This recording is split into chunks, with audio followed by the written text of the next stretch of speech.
Okay, we have a Whirlpool freezer fridge. Works great. Has an ice maker that I would rate probably a 5 out of 10 as far as its ability to make ice. But it does work, and it makes ice for us. I have some ice in there right now, some Otter Pops. The fridge works as well. Food does not come with the fridge.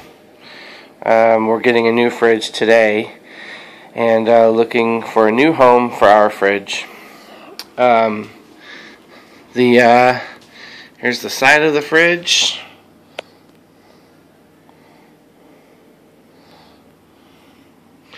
Runs great.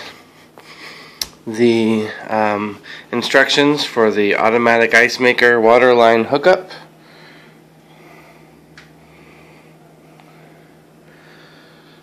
And let's see here. So yeah, works great.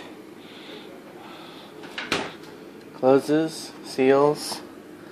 Should be very happy with it. So, thank you very much. See you soon.